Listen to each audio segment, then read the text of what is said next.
Днес ще ви покажа един продукт, много интересен, необходим е на всеки един от вас, който ползва автомобила, който шофира, който има нужда от светлина, който има нужда от задействане на аварийна светлина. Това е предпазен триъгълник, светлодиоден триъгълник, който има няколко функции.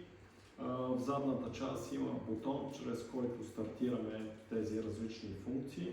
С натискане на бутона еднократно задействаме светлина, която може да използваме за смяна на гума или за варианти, при които имаме необходимост от по-силна светлина.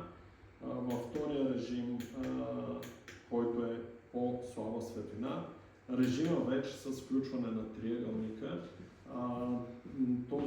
чрез тази светлина предупреждаваме другите участници в движението. Тази светлина може да достигне до разстояние 1 км от точката, в която сте вие, да бъде забелязана от другите участници в движението. Следващите режими са мигаща червена светлина и още една по-бавна мигаща червена светлина с възможност да се информират всички, които се движат по пътя, че имате някаква авария.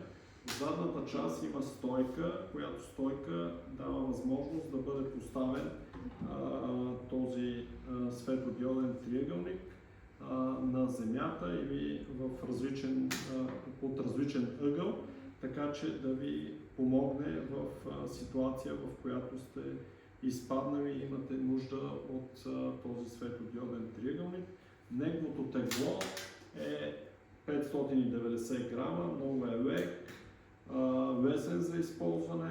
Има два USB порта в задната част на триъгълника, чрез които се зарежда триъгълника. Този триъгълник реално е една важна част от оборудването за всеки един шофьор, на който се движи на пътя, реално при инцидент на пътя да е в негова помощ. Благодаря ви, ще ви покажем още нови продукти.